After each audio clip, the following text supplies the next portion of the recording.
Glory be to God. प्रभु के नाम की महिमा हो। ઈશ્વરનો મહિમા થાઓ. For a meditation, shall we turn to the book of Joshua, chapter 2, verses 15 and 18.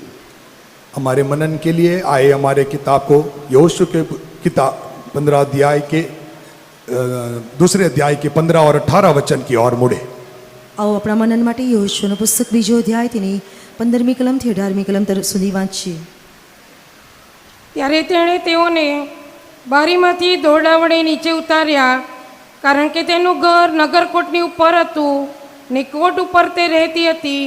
અને તેણે તેઓને કહ્યું કે તમે પર્વત પર જતા રહો, રખીને પાછળ લાગનારાઓના હાથમાં તમે આવી પડો, અને તમારી પાછળ લાગનારા પાછા આવે ત્યાં સુધી 3 દિવસ તમે ત્યાં સંતાઈ રહેજો, અને ત્યાર પછી તમે તમારે માર્ગે ભલે જાઓ.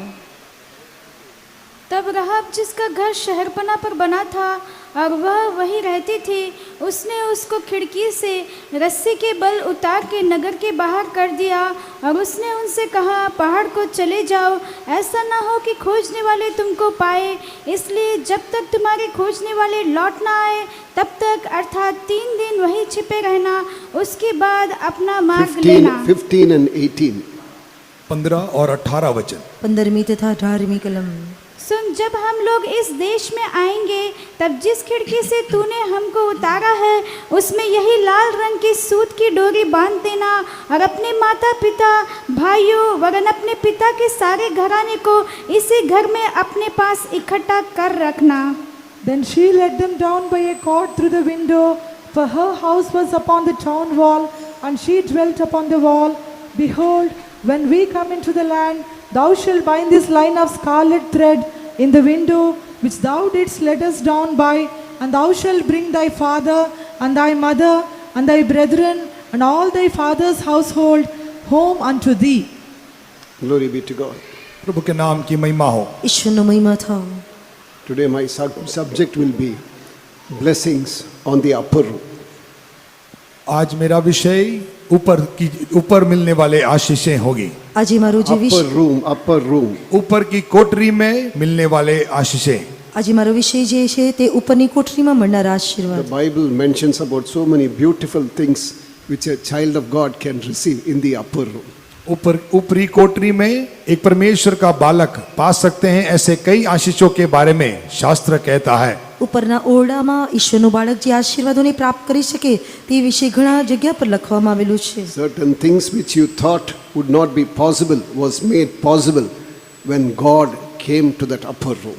उस ऊपरी कोठरी में जब परमेश्वर उतर आया तब जो बातों को असंभव समझते थे वे बातें संभव हो गई। અને ઉપરની ઓરડામાં જ્યારે પ્રભુ ઉતરી આવ્યો, જે વાતો અશક્ય હતી તે શક્ય બની.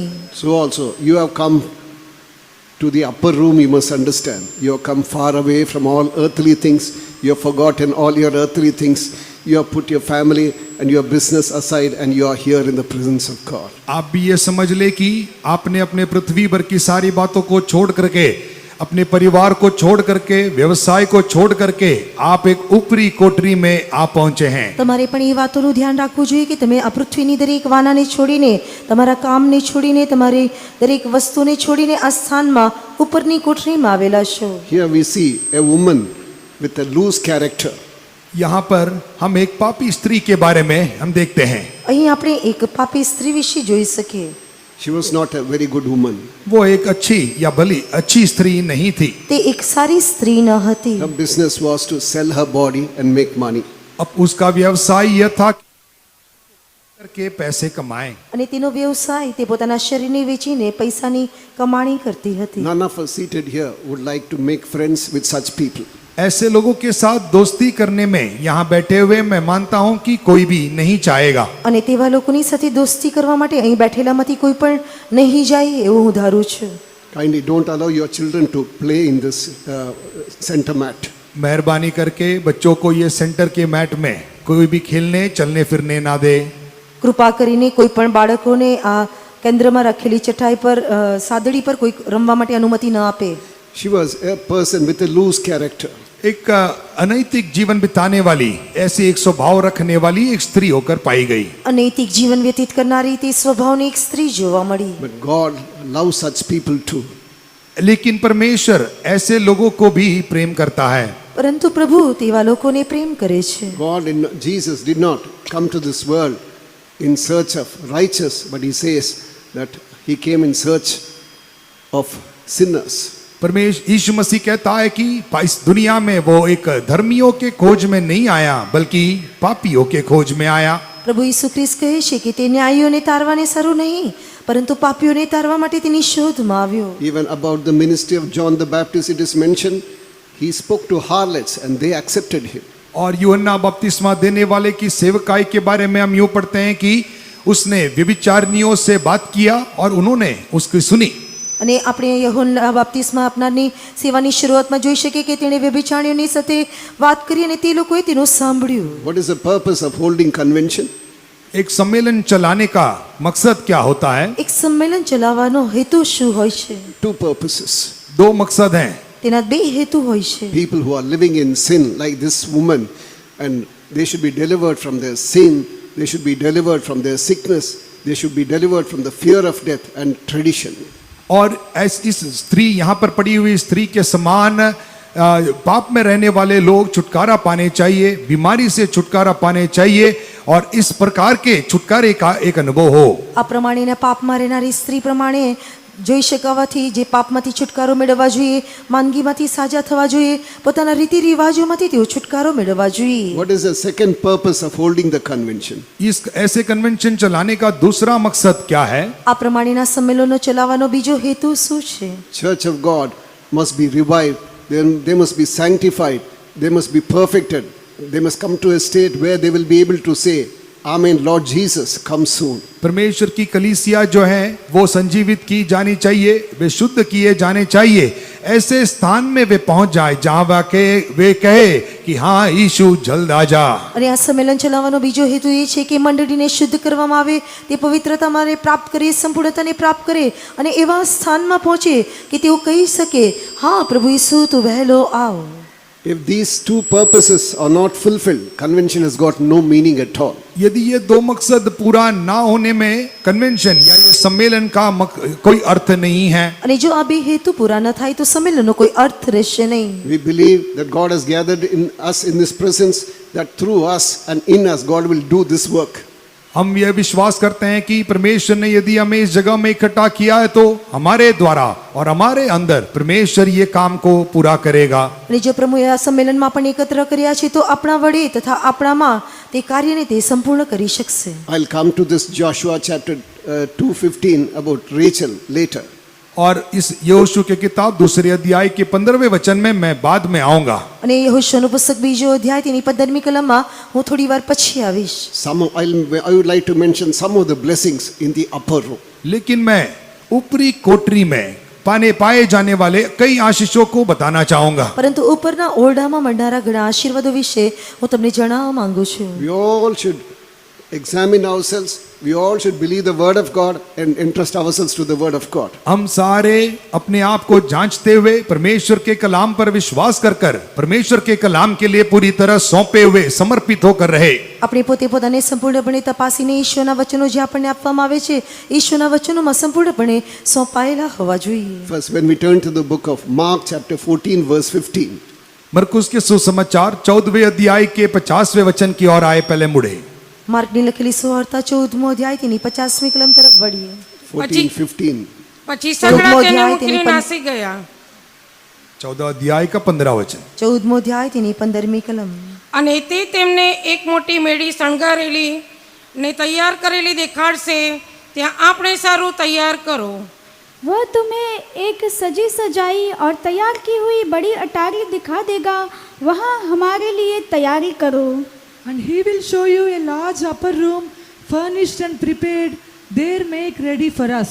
I don't know how it is in other language. In English it is mentioned furnished upper room.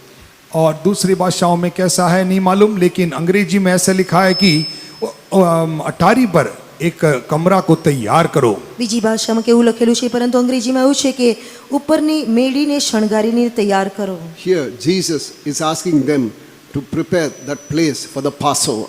और पसह को मनाने के लिए यीशु मसीह वहां पर उनको इस कमरे को तैयार करने के लिए कहता है। પ્રભુ ઈસુ ખ્રિસ્ત પાસ્ખાની ઉજવણી કરવા માટે તે ઓરડાને તૈયાર કરવા માટે કહે છે। So that is called Last Supper, which Jesus had with his disciples.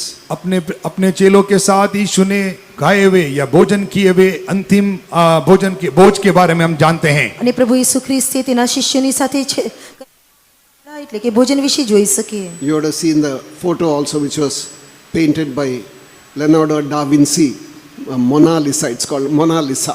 Leonardo da Vinci ने जो चित्रीकरण किया है मोनालिसा, उसमें आप उस चित्र को भी वो अंतिम या पसह का यीशु ने जो मनाया वो पसह के उस अंतिम भोज का चित्रीकरण आपने देखा होगा। અને મોનાલિસા દ્વારા જે રેખાંકિત કરવામાં આવેલું પ્રભુ ઈસુએ તેના શિષ્યોની સાથે કરેલું વાડાનું ચિત્રને તમે જોઈ શકો। What does that denote in our spiritual life?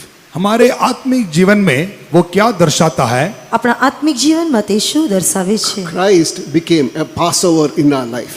हमारे जीवन में मसीह एक हमारे लिए पसह बन गया। આપણા જીવનમાં ખ્રિસ્ત આપણા માટે પાસ્ખા બન્યો। In order to deliver us from the power of sin, from the power of darkness, so then this Passover lamb is to be slain. पाप के अधिकार में से, अंधकार के अधिकार में से हमें छुड़ा देने के लिए यह पसह को मारा जाना जरूरी था। પાપના સામર્થ્યમાંથી અંધકારના સામર્થ્યમાંથી છોડવા માટે આ હલવાન મરાવું જરૂરી હતું। We all know that story from the book of Exodus, how the children of Israel were delivered from the land of Egypt. मिस्र देश में से निर्गमन के किताब में इस्राएली प्रजा किस प्रकार छुड़ाए गए, ये सारी कहानी को हम सारे लोग जानते हैं। ઇઝરાયેલી લોકોને મિસરના દેશમાંથી કેવી રીતે છોડાવવામાં આવ્યો જે નિર્ગમનના પુસ્તકમાં લખેલું છે આપણે સર્વ સારી પેટે જાણીએ છીએ। A lamb is to be slain and the blood must be smeared on the side post and the lintels. और एक मेमने को घात करके उसका जो खून है वो दोनों दरवाजे पर लगाए जाने चाहिए थे। અને એક હલવાનને મારી નાખીને તેના રક્તને ઓતરંગ તથા બારસક પર લગાડવામાં આવતું હતું। When the destroyer sees that blood, he will pass over. He will not touch that family. विनाश करने वाला जब उस घर के नजदीक आकर खून को देखेगा, उस घर को ना छूते हुए उस घर को छोड़कर जाएगा। અને સંહારક જ્યારે તે ઘરની પાસે આવે તે રક્તને જોઈને તે ઘરનો નાશ કર્યા વિના તે ઘર છોડીને ચાલ્યો જાય। In the New Testament, when we turn to the book of 1 Corinthians chapter 5 verse 7, नए नियम में पहले कोरिन्थियों की पत्री 5वें अध्याय के 7वें वचन में जब हम आते हैं, નવા કરારમાં કરંથીનો પહેલો પત્ર 5મો અધ્યાય તેની 7મી કલમમાં આવતી વેળાએ તમે જૂના ખમીને કઢી નાખો, જેથી જેમ તમે બે ખમી છો તેમ તમે નવા લોદારૂપ થઈ જાઓ, કેમ કે આપણા પાસ્કા યજ્ઞ ખ્રિસ્તનું બલિદાન પણ આપણા વતી આપવામાં આવ્યું છે। पुराना खमीर निकाल कर अपने आप को शुद्ध करो कि नया गूंदा हुआ आटा बन जाओ, ताकि तुम अखमीरी हो, क्योंकि हमारा भी फसह जो मसीह है बलिदान हुआ है। Purge out therefore the old leaven, that ye may be a new lump, as ye are unleavened. For even Christ our Passover is sacrificed for us. so in the New Testament, who is that Passover? नए नियम में वो फसह कौन है? નવા કરારમાં તે પાસ્ખા કોણ છે? The blood of lambs and goats and bulls could not sanctify people.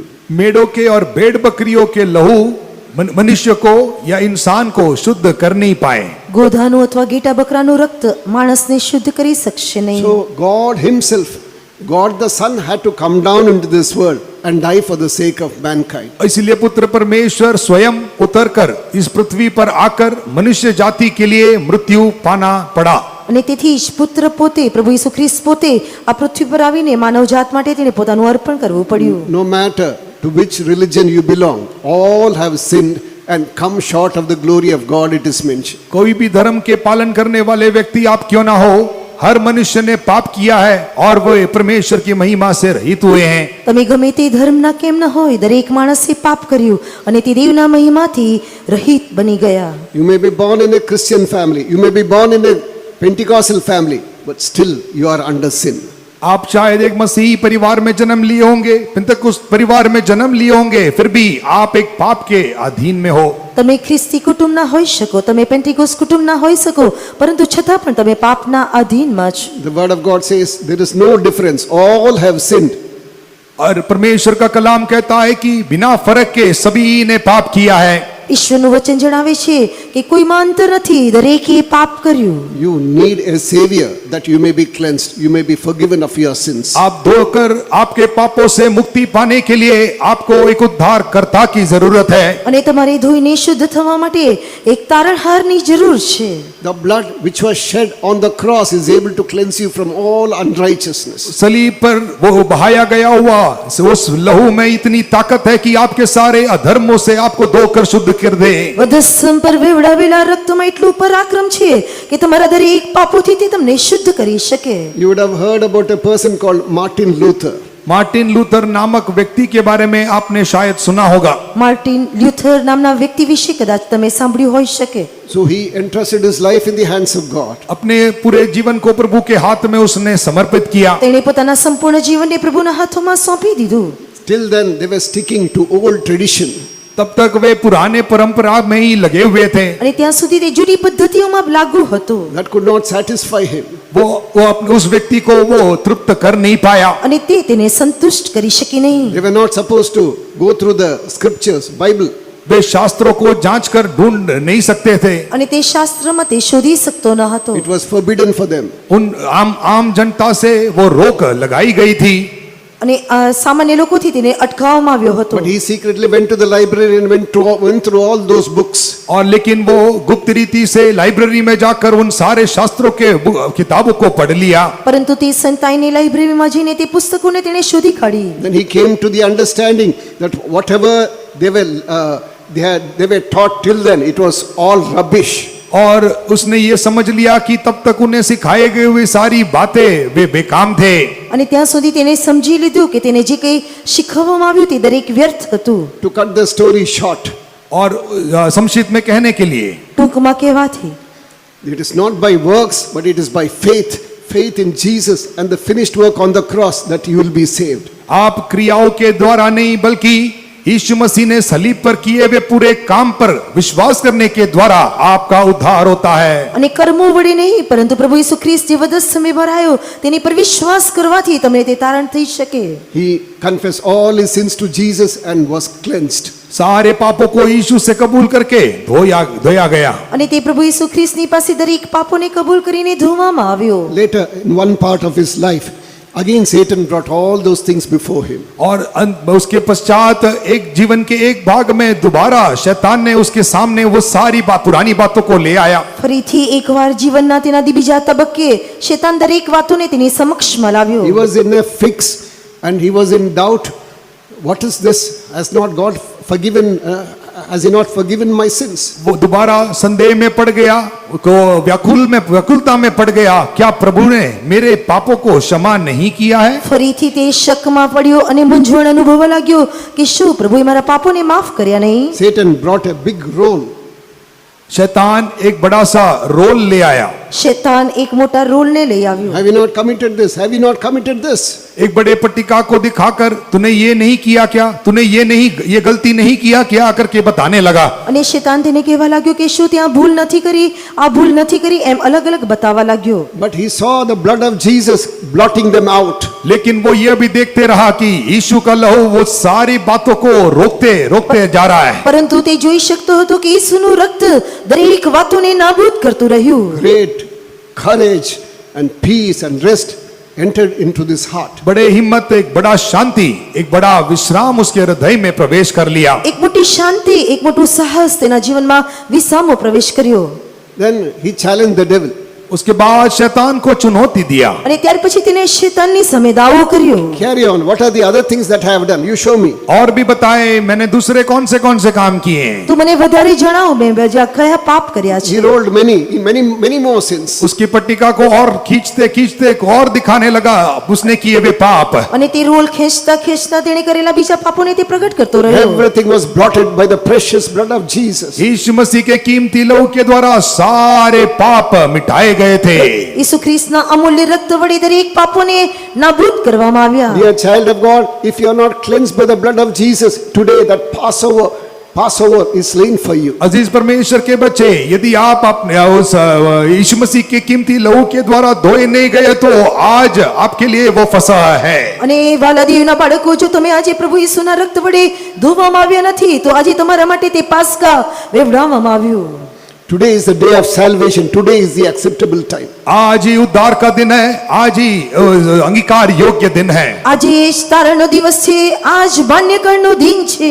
So you confess all your sins to Jesus. आपके सारे पापों को आए यीशु से कबूल कर ले. તમારા દરેક પાપોને પ્રભુ ઈસુની સામે કબૂલ કરો. Don't keep anything back. You can confess everything to Jesus. कुछ भी अपने पास रख नहीं छोड़ना. सारी बातों को आए यीशु से खुलकर बोल दे. તમે કંઈ પણ તમારી પાસે ન રાખો, દરેક વાતો પ્રભુની સામે કબૂલ કરો. You don't need a mediator. You don't need Mary for that. You don't need so-called saints for that. आपके लिए उसके लिए एक मध्यस्थ नहीं चाहिए. आपके लिए एक मरियम उसके बीच में खड़े होने की जरूरत नहीं. आपको कोई संत आकर मध्यस्थ करने की जरूरत नहीं है. તમારે કોઈ મધ્યસ્થીની જરૂર નથી, કોઈ મરિયમની જરૂર નથી.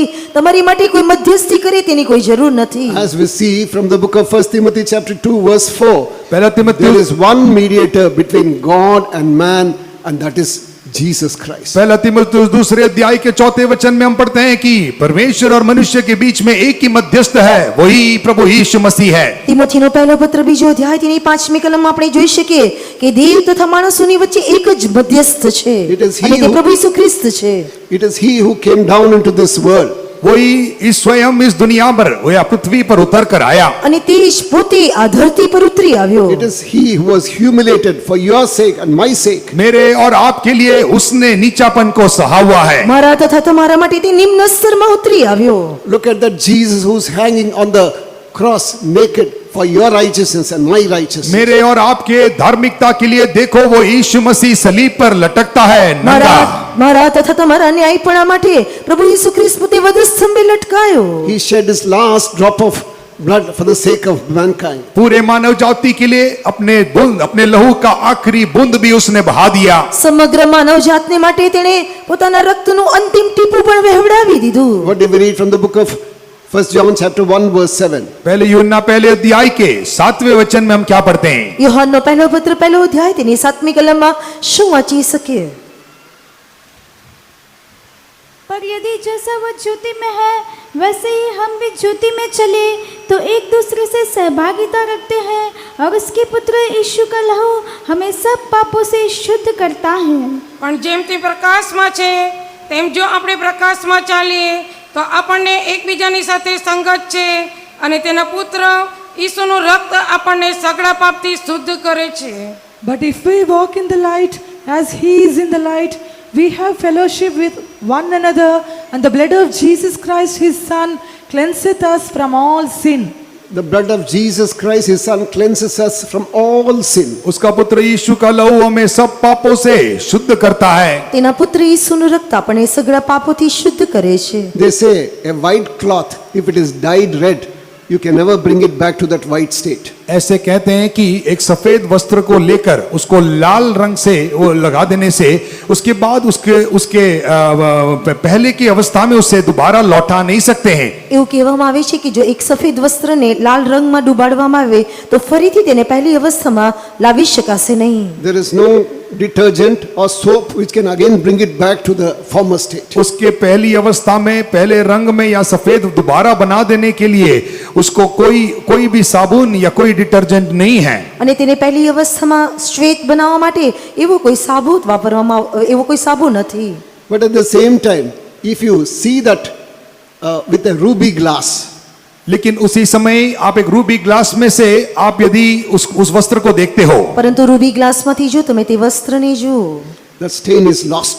वो रंग वो खोया हुआ पाओगे. અને તે રંગ જતો રહેતો દેખાશે. Nothing else in this world can wash the sin of man.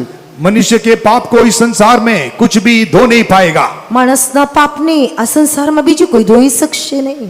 No matter whatever you do, any righteous work you do, you will never be cleansed. आप कुछ भी काम करें, कोई भी धर्म का क्रिया करे, आपका पाप उससे धोया नहीं जाएगा. તમે કોઈ પણ કામ કરો, કોઈ ન્યાયી કૃત્ય કર્યું, તમારા પાપને ધોવામાં આવશે નહીં. But if the blood of Jesus is superimposed between that. लेकिन उसके बीच में यीशु मसीह का लहू यदि लागू हो जाता है, પરંતુ જો તેની મધ્યમાં પ્રભુ ઈસુ ખ્રિસ્તના રક્તને લગાડવામાં આવશે, That's why in English we have got a beautiful song. और इसीलिए अंग्रेजी में एक ऐसा सुंदर गीत है, તેથી અંગ્રેજીમાં એક સુંદર ગીત છે, Sin stains are lost in the life-giving flow. और जीवन देने वाले उस बहाव में पाप के सारे वे धोए जाते हैं। જીવન આપનારા રક્તમાં તે પાપના દરેક દાગ ભૂસી નાખવામાં આવે છે। Sometimes you would have come newly today. शायद आप पहली बार नए तौर से यहाँ पर आए होंगे, કદાચ તમારામાંથી કોઈ નવા પહેલી વખત આવ્યા હોઈ શકો। Sometimes you may be children and grandchildren of old believers. और ऐसा भी हो सकता है कि पुराने विश्वासियों के आप बच्चे और पोते हो सकते हैं। કદાચ જૂના વિશ્વાસોના દીકરા તથા પૌત્ર હોઈ શકો। Sometimes you would have gone back to your old ways. शायद ऐसा भी बन सकता है कि आप अपने पुराने मार्ग में लौट गए थे। કદાચ તમે તમારા પાછલા માર્ગોમાં ફરી ગયેલા હોઈ શકો। It is true that you were a saint once and you would have gone back again. ये सच बात है कि आप एक बार संत थे, लेकिन अब उस दर्जा से आप उतर कर लौट गए। પરંતુ તમે કોઈક એક વખત સંતની અવસ્થામાં હતા, પરંતુ તમે પાછા ફરી ગયા This છો। convention is arranged for you. ये सम्मेलन आपके लिए आयोजित है। આ सम्मेलन તમારા માટે આયોજન કરવામાં આવ્યું છે। Again, come and fall at his feet. आइए दौड़कर यीशु के चरणों पर गिर पड़े। આવો દોડીને ઈસુના ચરણોમાં પડી જઈએ। Confess all your sin. The blood of Jesus will cleanse you from all your unrighteousness. सारे पापों को कबूल करे, इकरार करे, यीशु मसीह का लहू आपके सारे अधर्म को धोकर शुद्ध कर देगा। તમે દરેક પાપોને કબૂલ કરો, ઈસુનું રક્ત તમારા દરેક પાપોને ધોઈને શુદ્ધ કરશે। There is power, wonder-working power in the blood of the Lamb. There is power. If you don't know the song, clap your hands. गीत नहीं मालूम है तो ताली बजाइए। Precious blood of the Lamb. There is power, wonder-working power in the blood of the Lamb. There is power, wonder-working power in the precious blood of the Lamb. Hallelujah. Second, when we turn to the book of Acts chapter 1 verse 13. प्रेरितों के काम पहले अध्याय के 13 वचन में जब हम दूसरा मुद्दा देखते हैं, બીજો મુદ્દો પ્રેરિતોના કૃત્યો પહેલો અધ્યાય તેની 13મી કલમ। ત્યાં આવ્યા પછી જે મેળી પર તેઓ રહેતા ત્યાં તેઓ ઉપર ગયા, એટલે પીતર, યોહાન, યાકૂબ, આંદ્રિયા, ફિલિપ તથા થોમા, બેર્થોલોમી તથા માથી, અલ્ફીનો દીકરો યાકૂબ તથા સિમોન, જલોતસ તથા યાકૂબનો ભાઈ યહૂદા ત્યાં ગયા। और जब वहाँ पहुँचे तो वे उस अटारी पर गए जहाँ पतरस और यूहन्ना और याकूब और अंद्रियास और फिलिपुस और थोमा और बर्थोलोमाई और माथी और हल्फई का पुत्र याकूब और शमौन जलोतेस और याकूब का पुत्र यहूदा रहते थे। And when they were come in, they went up into an upper room where abode with Peter and James. Enough. They went into the upper room, it is mentioned. यहाँ हम पढ़ते हैं कि वे उस अटारी पर गए। અહીં લખેલું છે કે તેઓ મેડી ઉપર ગયા, That was the birth of the Pentecost. वो पिंतकुस्त का जन्म है। અને તે પેન્તીકોસ્તનો જન્મ છે। We read what happened in the book of Acts chapter 2. प्रेरितों के काम दूसरे अध्याय में हम क्या हुआ कर हम देखते हैं। પ્રેરિતોના કૃત્યો બીજા અધ્યાયમાં શું થયું આપણે જોઈ શકીએ। Holy Spirit came upon them in the upper room. उस ऊपरी कोठरी में पवित्र आत्मा उन पर आ बसा। ઉપરના ઓરડામાં પવિત્ર આત્મા તેઓની ઉપર આવીને વાસ કર્યો। They all started to speak in tongues. वे सारे अन्य भाषाओं में बात करने लगे। તેઓ દરેક લોકો અન્ય ભાષામાં વાતો કરવા लाग्યા। There is a promise in the Old Testament. पुराने नियम में एक वायदा यूं है, જૂના કરારમાં એ પ્રમાણેની પ્રતિજ્ઞા છે, I will pour out my spirit upon all flesh. मैं अपनी आत्मा को सारे प्राणियों पर उंडेल दूंगा। અને હું સર્વ માણસ ઉપર મારો આત્મા રેડી દઈશ। Your sons and daughters shall prophesy. तुम्हारे पुत्र और पुत्रियां भविष्यवाणी करेंगे। તમારા દીકરા તથા દીકરીઓ પ્રભુત્વ કરશે। Your young men will see visions and your old men will see dreams. तुम्हारे जवान दर्शन देखेंगे और तुम्हारे पुराने लोग वे स्वप्न देखेंगे। તમારા જુવાનોને સંદર્શનો થશે, તમારા વૃદ્ધોને સ્વપ્નો આવશે। Prophet Joel prophesies about it in the book of Joel chapter 2 verse 28. Joel नबी योएल की किताब दूसरे अध्याय के 28वें वचन में वो ऐसे भविष्यवाणी किया। યોએલ પ્રબોધક બીજો અધ્યાય તેની 28મી અધ્યાયમાં એ પ્રમાણે ભવિષ્યવાણી કરે છે। Now St. Peter said, this is the fulfillment of that promise. और प्रेरित पतरस यहाँ पर आकर कहता है कि यह उस वायदे का पूरा होना है। અને ત્યાં પીતર એ પ્રમાણે કહે છે કે તે વચન પૂરું થવું જરૂરી છે। Ever since, millions are receiving Holy Spirit. उस दिन से लेकर 10 लाखों के तादाद में लोग अन्य भाषाओं में या तो पवित्र आत्मा का अभिषेक पाते हैं। અને તે દિવસથી લઈને 10 લાખોની સંખ્યામાં લોકો અન્ય ભાષામાંથી પવિત્ર આત્માને પ્રાપ્ત કરે છે। Millions have received Holy Spirit in India also. और करोड़ों लोगों ने इंडिया या भारत देश में भी पवित्र आत्मा को पाए हैं। અને ભારત દેશમાં જોવાથી કરોડોની સંખ્યામાં લોકો આત્માના અભિષેકને પ્રાપ્ત કરે છે। You would have heard about the Welsh revival. और वेल्श रिवाइवल के बारे में भी आपने अभी सुना होगा। અને વેલ્સ રિવાઇવલ વિશે તમે સંજીવન વિશે સાંભળ્યું હોઈ શકે। You would have heard about Azusa Street revival. और आपने अजूजा स्ट्रीट रिवाइवल के बारे में सुना होगा। અઝુઝા સ્ટ્રીટ રિવાઇવલ વિશે પણ તમે સાંભળ્યું હોઈ શકે। Fire broke down upon them. और उनके ऊपर आग उतर गया। અને તેઓની પર અગ્નિ ઉતરી આવ્યો। Why to speak about others? You would have heard about the revival in Maharashtra, Pandit Ramabai. और पंडित रमाबाई जो महाराष्ट्र में है उनकी एक संजीवन के बारे में भी आपने सुना होगा। અને મહારાષ્ટ્રમાં પંડિત રામાબાઈ વિશેનું જે સંજીવન થયું તે વિશે પણ તમને સાંભળ્યું હોઈ શકે। My grandmother received the Holy Spirit during those days. उन दिनों में मेरे दादी ने अभिषेक पाया था। અને મારી દાદીમાએ તે દિવસોમાં અભિષેકને પ્રાપ્ત કર્યો હતો। Even before I was born, there was a great revival in my family. मेरे परिवार में मेरे जन्म से पहले ही एक बड़ा संजीवन को देख लिया था। મારા જન્મની અગાઉ મારા કુટુંબે એક મોટા સંજીવનને જોયું। Two of my uncles received the Holy Spirit. मेरे 2 मामा लोगों ने भी अभिषेक पाया। અને મારા 2 કાકાઓએ અભિષેક પ્રાપ્ત કર્યો। They would also speak anything that is in their mind also. If someone thought anything wrong, it would come out. और उनका अभिषेक ऐसा था कि यदि सामने आए वो व्यक्ति जो गलत चीज सोचता है वो भी वो बोल देते थे। અને તેઓના એ પ્રમાણેનો અભિષેક પ્રાપ્ત કર્યો જો કે તેઓની વિશે કોઈ ભૂંડું વિચારે તે વિશે પણ તેઓ પ્રગટ કરી આપતા હતા। The revival and the desire for holiness was so great, you won't even imagine such things have happened. और उनके संजीवन और उनके पवित्रता की चाह इतनी अधिक थी कि आप सोच नहीं सकते हो कि ऐसी ऐसी बातें हुई है। અને તેઓના સંજીવન તેઓની જે બેજારી હતી તેઓની પવિત્રતા વિશે તમે વિચારી નહીં શકો તે પ્રમાણેની વાતો અનુભવી। My mother was just thinking few things in her mind, that's all. मेरी माताजी अपने मन में कुछ बातों को सोच रही थी। મારી માતા પોતાના મનમાં કઈ વાતો વિચારતી હતી। Her younger brother, my uncle, was only 13 years old, spoke everything, whatever she was thinking in her mind. मेरे मामा यानी कि उनकी छोटे भाई उनके पास जाकर उन्होंने मन में सोची हुई सारी बातों को सीधा जोर से बोल दिया। અને મારા મામાએ તેઓના નાના ભાઈએ તે જે કંઈ વિચારતા હતા તે વિશે દરેક વાતો તેઓને કહી સંભળાવી। My mom and my auntie, they were going for the meeting. मेरी जो माताजी और मेरी आंटी जो है वो दोनों मीटिंग में जा रहे थे। મારા માતાજી તથા મારા કાકી તે સભામાં જઈ રહ્યા હતા। We had not come into this fellowship, we only came into this in 61. हम इस संगति में आए नहीं थे, हम इस संगति में 61वें साल में आए। તે સમયે અમે આ સંગતને અનુભવી ન હતી। 61ના વર્ષમાં અમે આ સંગતમાં આવ્યા। They were attending another independent group. वे दूसरे एक स्वतंत्र झुंड में जाते थे। અને તેઓ બીજા એક આઝાદ સમૂહમાં જતા હતા। On the way for the Sunday morning worship. और इतवार के दिन सुबह की आराधना में रास्ते में जा रहे थे। અને રવિવારની આરાધના માટે તેઓ રસ્તામાં જઈ રહ્યા હતા। They were discussing about the saree which one of them was wearing. और आपस में वे ये बातचीत कर रहे थे कि उन्होंने उनमें से एक ने पहने हुए साड़ी के बारे में बात कर रहे थे। તેઓએ પહેરેલી સાડી વિશે તેઓ વાત કરી રહ્યા હતા। Where did you buy this saree? How much money did you give? आपने ये साड़ी कहाँ से खरीदा? आपने कितने पैसे दिए इसके लिए? અને તમે આ સાડી ક્યાંથી ખરીદી તેના કેટલી કિંમત આપી? We don't think that it is wrong, is it not? हम सोचते होंगे कि ये गलत नहीं है ना। અને આપણે વિચારતા હોઈ શકે આ કોઈ ખોટું નથી। The revival was to such an extent. और संजीवन इतना तक था।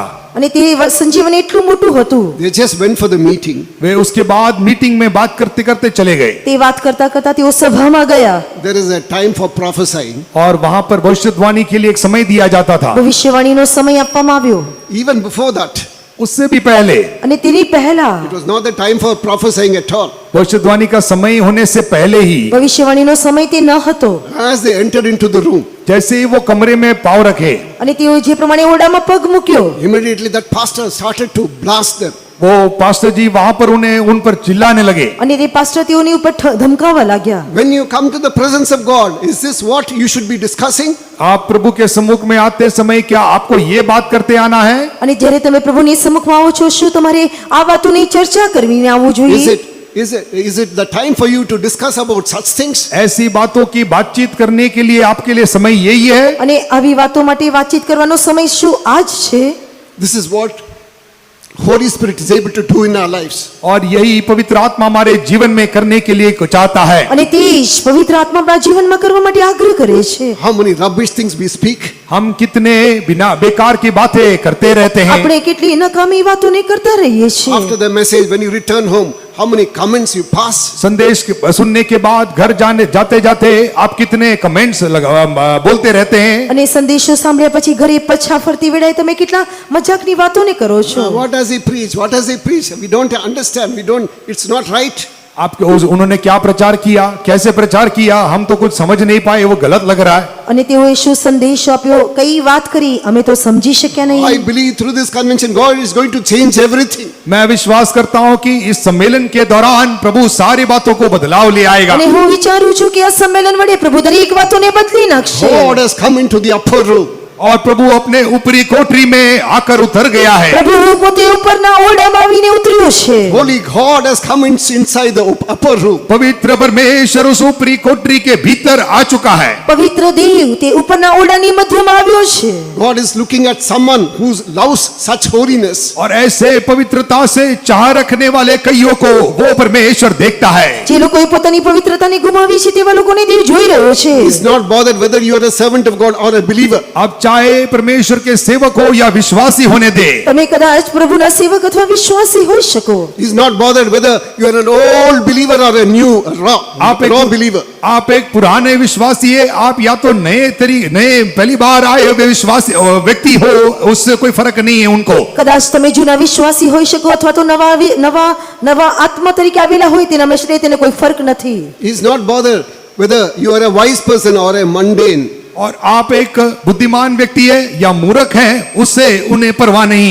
અને તે તેની કોઈ ચિંતા કરતું નથી કે તમે કોઈ બુદ્ધિમાન વ્યક્તિ હોઈ શકો અથવા મૂર્ખ હોઈ શકો। He's not bothered whether you are rich or pure or educated or illiterate. आप धनी है या गरीब है, आप पढ़े लिखे हैं या अनपढ़ है, उससे उन्हें कोई परवाह नहीं। તમે શ્રીમંત છો કે કંગાળ છો, ભણેલા છો કે અભણ છો, તેના વિશે તેને કોઈ ચિંતા નથી। Have you got a desire for this holiness? ये पवित्रता के लिए क्या आप में अंदर एक चाह है? શું તમે પવિત્રતા માટે એક આગ્રહ રાખો છો? Most of us have become money minded. हम में से अधिकतर लोग पैसों की सोच रखने वाले बन चुके हैं। આપણામાંથી ઘણા બધા લોકો પૈસાનો વિચાર રાખનારા બની ચૂક્યા My છે। business must become great. हम इस संसार में मेरा बिजनेस बड़ा होना चाहिए। મારો વેપાર વધવો જોઈએ। Our children, it's not enough if they study in India, they should go to Ireland, America and Canada. हमारे बच्चे इंडिया में पढ़ने से नहीं चलेगा, वे बाहर अमेरिका में, आयरलैंड में, कनाडा में पढ़ने जाने चाहिए। આપણા બાળકો તે ભારતમાં ભણવાથી પૂરતું નથી, તેઓ આયર્લેન્ડ, અમેરિકા, કેનેડામાં જવા જોઈએ। Do you have perspective for spiritual things? आपके लिए आत्मिक बातों के लिए क्या आपके लिए एक नजरिया है? શું તમે આત્મિક વાતો પર દ્રષ્ટિ કરો છો? What does the word of God say in Isaiah chapter 8 verse 18? यशायाह 8वें अध्याय के 18 वचन में परमेश्वर का कलाम क्या कहता है? યશાયાનું પુસ્તક 8મો અધ્યાય 18મી કલમમાં પ્રભુનું વચન શું જણાવે I છે? and the children whom the Lord has given will be seen as signs and wonder before the Lord. परमेश्वर के सामने मैं और मुझे दिए हुए बच्चे, हम परमेश्वर के सामने हम अद्भुत और चिन्ह चमत्कार होकर रहेंगे। જો હું તથા યહોવાએ જે છોકરા મને આપ્યા છે તેઓ યહોવાની પાસે અદ્ભુત કૃત્યોને અર્થે છીએ। Let bygone be bygone. Let past be past. We will look at the future. जो छूट चुकी है उसे छोड़ दे, जो बीत चुकी है उसको बीतने दे, आप आगे भविष्य की ओर नजर रखें। જે છૂટી ગયું તેને છૂટી જવા દો, જો વીતી ગયું તેને વીતી જવા દો, આપણે આગળની તરફ નજર રાખીએ। We were conducting a meeting in one of our faith homes in Shantinagar. हम शांति नगर में हमारे एक फेतों में हम एक मीटिंग चला रहे थे। શાંતિનગર વિશ્વાસ ભવનમાં અમે એક સભા ચલાવી રહ્યા હતા। And a poor believer sister started to prophesy. एक गरीब विश्वासी बहन वहां पर भविष्यवाणी करने लगी। એક ગરીબ વિશ્વાસી બહેન ત્યાં ભવિષ્યવાણી કરવા લાગી। I am going to send a revival in my church. मैं अपने कलीसिया में एक बेदारी भेजने जा रहा हूँ। હું મારા મંડળીમાં એક સંજીવન મોકલવા જઈ રહી છું। The things which you have never heard, you are going to hear. आपने अभी तक ना सुनी हुई बातों को आप सुनने जा रहे हैं करके અત્યાર यहोशू का સુધી लिखा। ન સાંભળેલી વાતોને તમે સાંભળવા જઈ રહ્યા છો એમ તેણે કહ્યું. The things that you have never seen, you will be able to see. आपने अभी तक ना देखी हुई बातों को अब देखोगे। અને જે વાતોને તમે જોઈ નથી તે વાતોને તમે નિહાળશો. How many of you believe that God is going to do such things in our lives? आप में से कितने लोग विश्वास करते हैं कि हमारे जीवन में भी परमेश्वर ऐसे ही काम करने जा रहे हैं? તમારામાંથી કેટલા લોકો વિશ્વાસ કરે છે કે પ્રભુ આપણા જીવનમાં બી વાતો કરવા જઈ રહ્યો છે? With a sincere heart, all those who believe that He can do such a work in me and through me in the assembly, shout hallelujah. और खराई के साथ ऐसे सोचने वाले कि वो मेरे अंदर और मेरे द्वारा ऐसा काम करने जा रहा है, ऐसे लोग आए हाथ को उठाते हुए हालेलुया पुकारे। ખરાઈથી જે લોકો એ પ્રમાણે કહે છે કે પ્રભુ મારા વડે તથા મારામાં આ પ્રમાણેનું કામ કરવા જઈ રહ્યો છે, હાથને ઉપર કરીને હાલેલુયા કહે. If thou wouldst believe, thou should see the glory of God. आप विश्वास करने से प्रभु की महिमा को देखने पाओगे। જો તમે વિશ્વાસ કરશો તો દેવના મહિમાને જોશો. Take this as a word of prophecy. आप ये भविष्यवाणी के वचन होकर ले અને लीजिएगा। તેને તમે ભવિષ્યના વચન તરીકે સ્વીકારો. Hereafter, God will not allow the church of God to go in this way. इसके पश्चात प्रभु की कलीसिया को इसी तरीके से आगे बढ़ने आगे प्रभु नहीं देगा। અને આ જ પ્રમાણે દેવની મંડળીને તે આગળ વધવા દેશે નહીં. You are either chaff or a corn. God will not allow you to be in between. आप या तो गेहूं के दाने हैं या तो आप उसके भूसा है, दोनों के बीच में एक जगह एक स्थान नहीं है। અને તમે ઘઉંનો દાણો અથવા ભૂસાની મધ્યનું એક સ્થાન નથી. Is there anyone who desires after the holiness of God? परमेश्वर के पवित्रता को आग्रह करने वाले लोग कोई भी यहाँ है क्या? અને દેવની પવિત્રતાને આગ્રહ કરનારા લોકો કોઈ અહીંયા છે કે શું? Some call themselves believers, they go after the fashion of the world. कई लोग अपने आप को विश्वासी कहते हैं, उसके पश्चात दुनिया के सारे फैशनों के पीछे वो जाते हैं। ઘણા લોકો પોતે પોતાને વિશ્વાસી તરીકે ઓળખે છે પરંતુ આ સંસારની દરેક વેશભૂષાની પાછળ જાય છે. They remove the jewels and come here for the meeting. Then afterwards, when they go back, they wear all jewels and go. Way meeting में आते समय अपने सारे गहनों को उतार कर रख कर आते हैं, वापस जाने के बाद दोबारा पहन लेते हैं। સભામાં આવતી વેળાએ તેઓ પોતાના દરેક ઘરેણાને ઉતારી દેશે પરંતુ સભા પશ્ચાત દરેક ઘરેણા પહેરી લેશે. They have got makeup and everything, lipstick and everything. When they come for the meeting, everything was wiped out clean. बाहर जाते समय मेकअप लिपस्टिक वगैरह लगाकर जाते हैं, लेकिन मीटिंग में आते समय सारा साफ होकर चेहरा साफ दिखता है। અને જ્યારે તેઓ બહાર જાય છે લિપસ્ટિક તથા મેકઅપ કરીને જાય છે પરંતુ સભામાં આવતી વડે દરેક સફાઈ કરીને આવે છે. Is God leading you or is the devil leading you? क्या परमेश्वर आपको अगुवाई कर रहा है या शैतान? પ્રભુ તમને દોરી રહ્યું છે કે શૈતાન? Sometimes when we mention, you may not accept it. जब कई बार हम कहते समय आप उसको नहीं मानोगे। જ્યારે અમે તમને કહીશું ત્યારે તમે તેને मानશો નહીં. So that is the reason why God is taking our youths to hellfire. और इसलिए हमारे जवानों को इन्हीं दिनों में प्रभु नरक दिखाने ले जाता है। અને તેથી જ પ્રભુ જવાનોને નરક દેખાડે છે. God took a child of God to hellfire. परमेश्वर के एक बालक को नरक में ले गया। પ્રભુના એક બાળકને પ્રભુ નરકમાં લઈ ગયો. So then a boy, Jesus showed him a boy. He was not able to stand in one place, running here and there. वहां जाकर एक यीशु मसीह ने उस व्यक्ति को, उस जवान व्यक्ति को, एक लड़के को दिखाया जो एक जगह पर खड़े नहीं रहता, यहाँ वहां दौड़ते ही रहता है। અને પ્રભુ ઈસુએ એક બાળકને છોકરાને બતાવ્યું તે એક સ્થાનમાં ઊભો રહ્યો ન પરંતુ આમ તેમ દોડતો રહ્યો. When she keenly observed as to what the reason was, उस बालिका ने ध्यान से उसको देखा, तब उसने कारण समझ लिया। અને તે છોકરી જ્યારે તેને ધ્યાનથી જોયું તે કારણ સમજી ગઈ. around his neck worms. उसके गले या गर्दन की चारों तरफ कीड़े हैं। અને તેની ગળાની આસપાસ કીડા હતા. Full of worms, killing him. और उसके गर्दन भरकर कीड़े हैं, वे उसको मार रहे हैं। તેને ગળાની આસપાસ જે કીડા હતા તેને ડંખી રહ્યા Why હતા. is it how come these worms are troubling him now? ये कीड़े उसको क्यों तकलीफ दे रहे हैं? શા માટે આ કીડા તેને ડંખ મારતા હતા? You know what Jesus told him? यीशु ने क्या जवाब પ્રભુ दिया? ઈસુએ તેને કહ્યું, उस बालिका को क्या जवाब दिया? પ્રભુ ઈસુ ખ્રિસ્તે તેને કહ્યું, When he was living in this world, he was using spray. That is why he is suffering.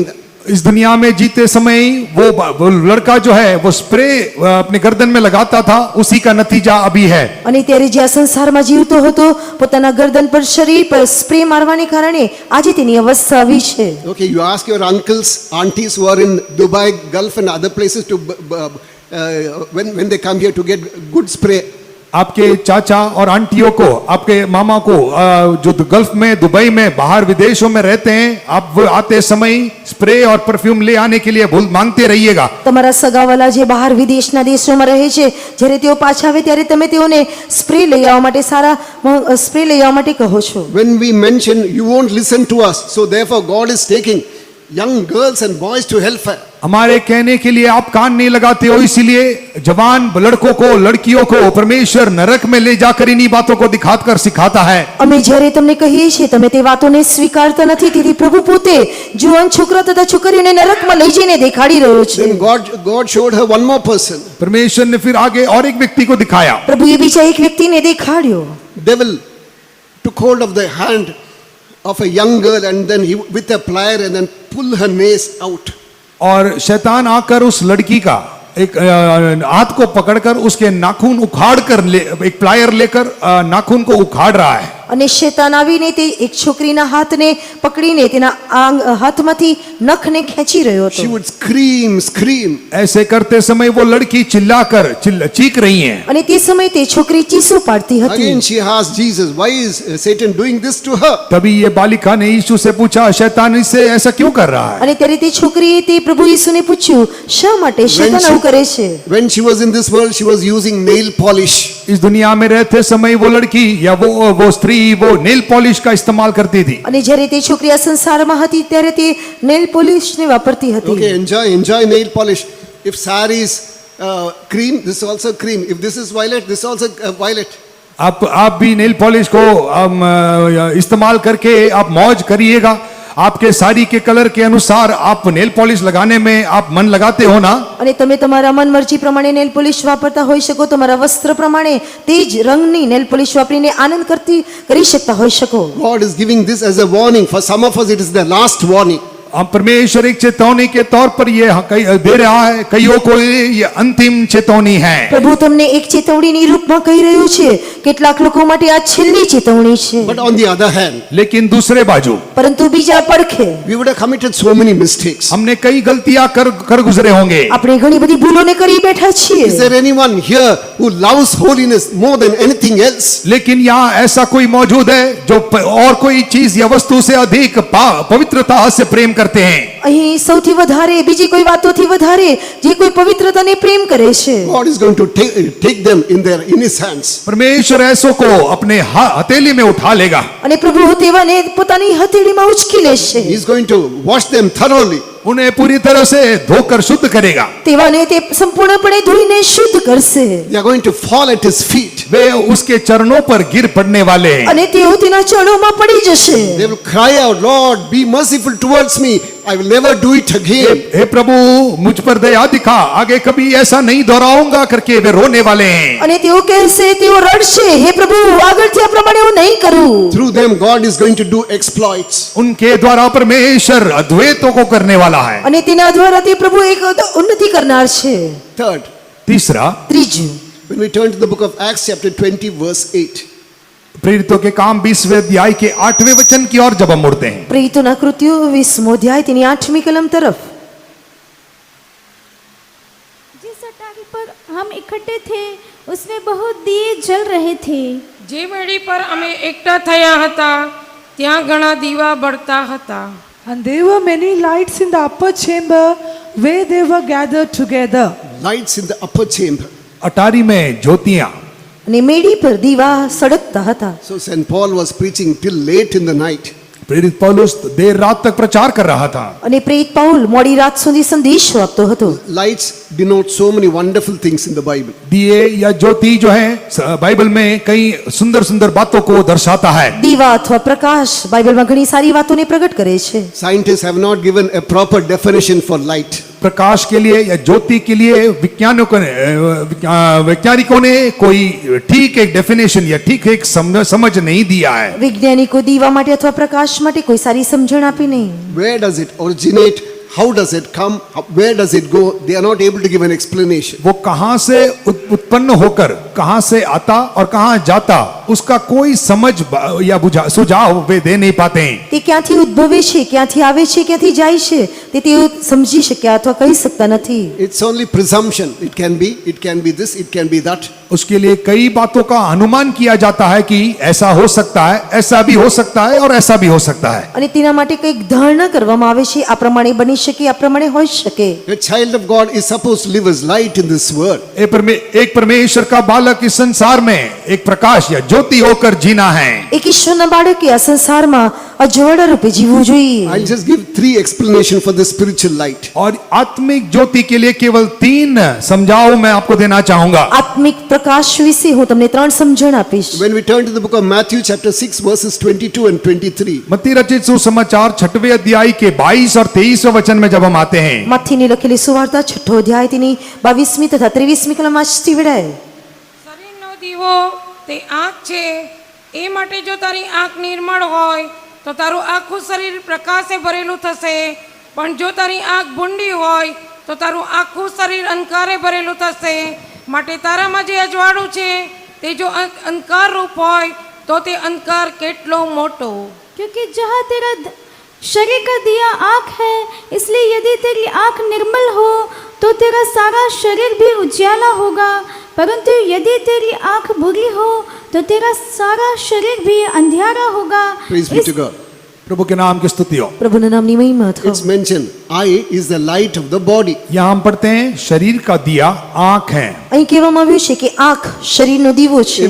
If the eye is proper, the whole body is light. यदि आंख ठीक रहता तो सारा शरीर या ठीक रहेगा. જો આંખ નિર્મળ હશે તો આખું શરીર પ્રકાશથી ભરેલું હશે. The word of God makes mention of lust of the flesh, lust of the eyes, and the pride of life. और परमेश्वर का कलाम आंख की लालसा, शरीर की लालसा और जीवन का जीविका का घमंड के बारे में कहता है. અને ઈશ્વરનું આપણને વચન એ પ્રમાણે કહે છે કે આંખોની અભિલાષા, શરીરની અભિલાષા, જીવનનું ઘમંડ. You are called to be lights in this world. आप इस संसार में प्रकाश होकर या उजियाला होकर जीने के लिए बुलाए गए हैं. તમે આ જગતમાં અજવાળા રૂપે જીવવા માટે તેડવામાં આવ્યા છો. What is one of the qualities of light? प्रकाश का या उजियाले का एक गुण क्या है? અજવાળાનો એક ગુણ કયો છે? Light can drive away darkness, but darkness can never drive away light. उजियाला आने में अंधकार भगाया जा सकता है, लेकिन अंधकार आते हैं तो कभी भी उजियाले को भगा नहीं सकते हैं. જ્યારે અજવાળું થાય છે ત્યારે અંધકાર દૂર થાય છે, પરંતુ જો અંધકાર આવવા છતાં અજવાળું દૂર થશે નહીં. We are in this room full of light. हम इस अभी हॉल में सारे उजियाला में बैठे हैं. આપણે અત્યારે આ હોલમાં અજવાળામાં બેઠેલા છીએ. Can darkness come as it wants?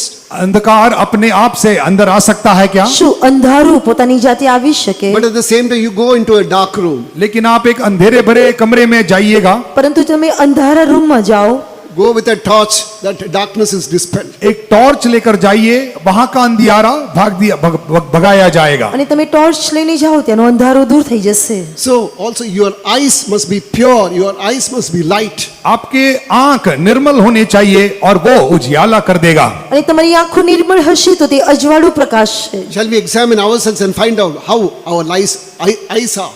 हमारे अपने आप को हम जांच कर हमारी आंखें कैसी है कर हम जांच ले. આપણે આપણા જીવનને તપાસીને જોઈએ કે આપણી આંખો કેવી છે. If I go to the shop, I want all things.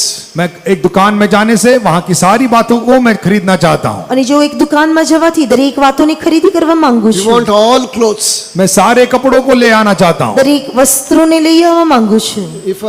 If a women folk go to the utensil shop, they want all vessels. स्त्रियां जब बर्तनों के दुकान में जाते हैं वहां के सारे बर्तन खरीद कर लाना चाहते हैं. અને સ્ત્રીઓ જ્યારે વાસણોની દુકાનમાં જાય છે દરેક વાસણો ખરીદી કરવા માંગે છે. Slowly, Satan has hooked us to such an extent. Cinema after cinema you can watch in this.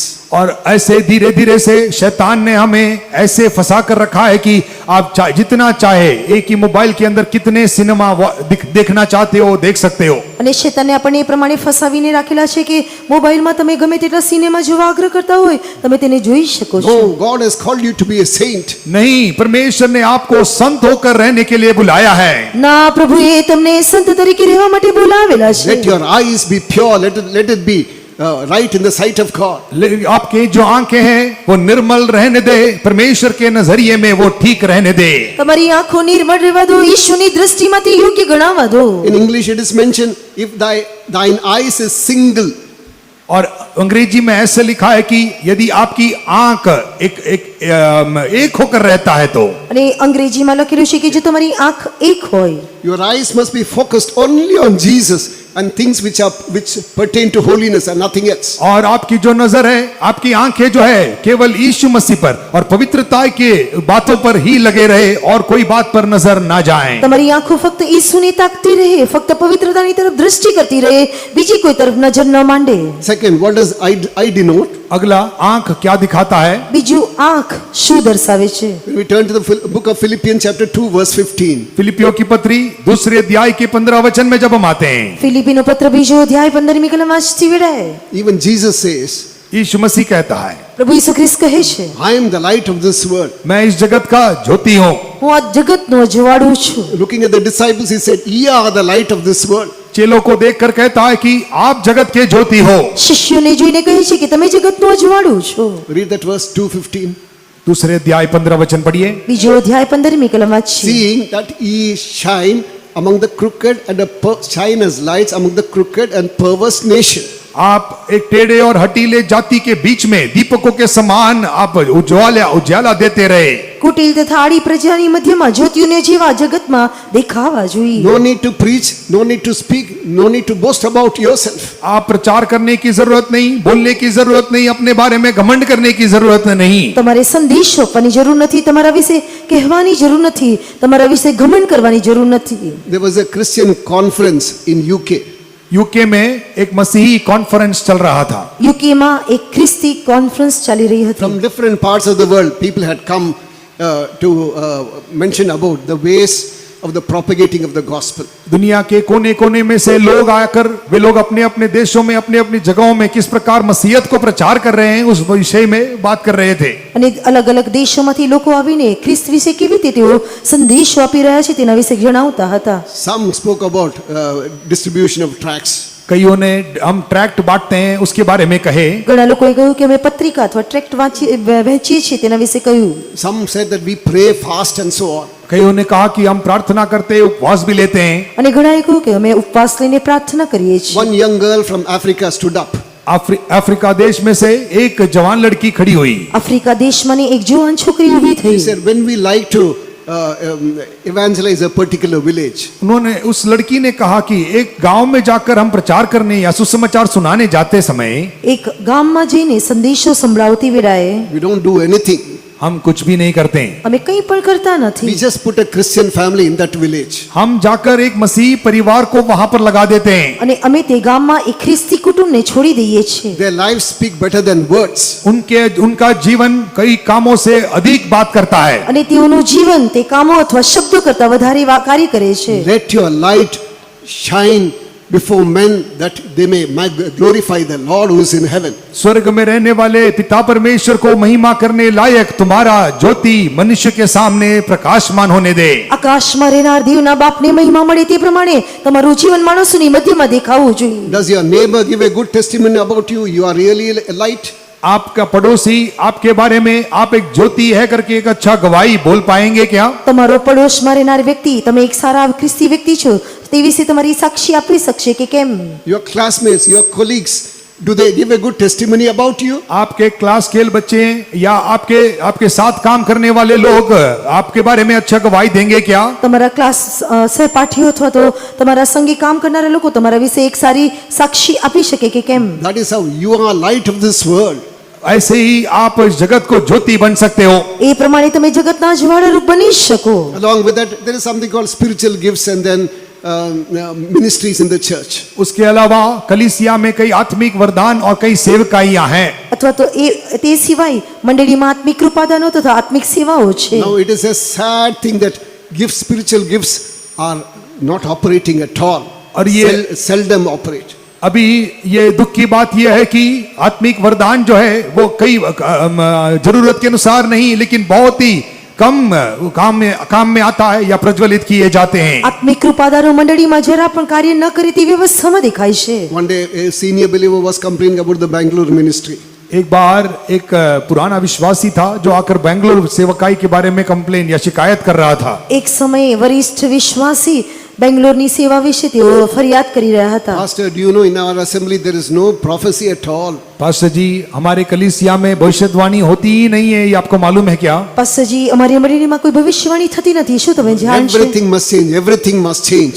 सब बातें बदलनी चाहिए, सब बातों को बदलाया जाना चाहिए। દરેક વાતો બદલાવી જોઈએ. Some believers believe the prophecy more than the messages, you must understand. कई विश्वासी लोग भविष्यवाणी पर संदेश से ज्यादा विश्वास करते हैं। ઘણા બધા વિશ્વાસી સંદેશા કરતા ભવિષ્યવાણી પર વિશ્વાસ કરે છે. Even if the servant of God gives the message from the heart of Jesus also, they will not believe that much. They want a person to prophesy, thus saith the Lord. That they believe more. यीशु मसीह के दिल से निकाल कर प्रचार परमेश्वर का दास करने से भी उस पर विश्वास नहीं करेंगे, लेकिन एक भविष्यवाणी होगी कि परमेश्वर यूं कहता है कर उस पर ज्यादा विश्वास करेंगे। અને જો એક પ્રભુનો સેવક પ્રભુ ઈસુની પાસેથી તેના હૃદય પ્રમાણે એક સંદેશો આપવા છતાં તેઓ તેની પર વિશ્વાસ કરતા નથી, પરંતુ જો એક સેવક ભવિષ્યવાણી કરશે અને પ્રભુ એમ કહે છે તો તેઓ વધારે વિશ્વાસ કરે છે. Fourth, चौथी बात, ચોથું, power of resurrection.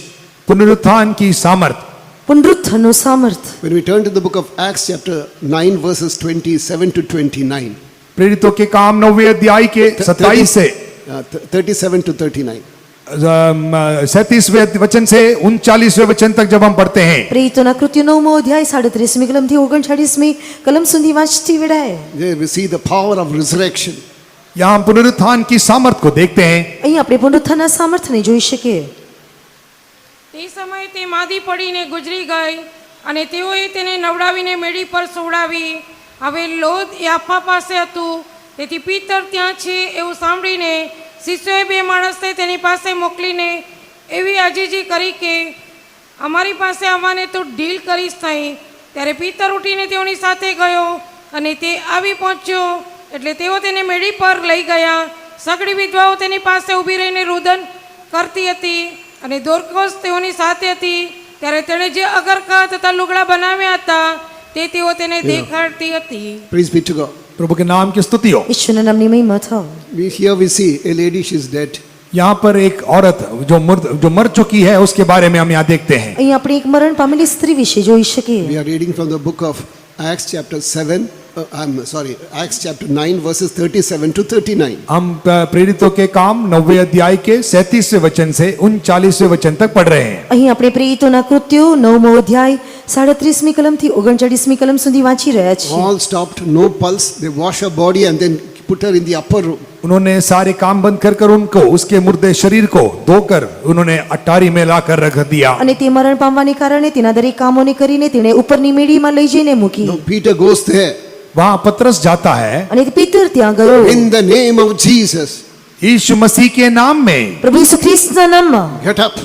उठ जा। ઉઠ.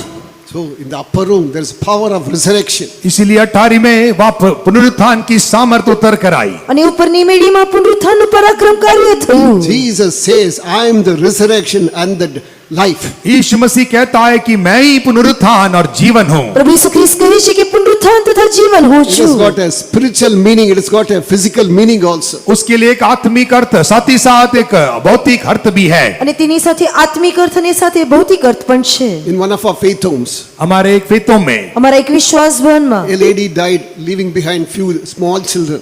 कई छोटे बच्चों को रख छोड़ के एक स्त्री का मौत हो गया। નાના બાળકોને મૂકીને એક સ્ત્રીનું મૃત્યુ થયું. Husband fell before that pastor. पति आकर वो पास्टर जी के सामने गिर पड़ा। અને પતિ આવીને પાસ્ટરની સામે પડી ગયો. Pastor, somehow I want my wife back. हे पास्टर जी, मुझे कैसे न कैसे अपनी पत्नी वापस चाहिए। પાસ્ટરજી ગમે તે રીતે મને મારી પત્ની જોઈએ. All dead evidence of they were preparing for the burial.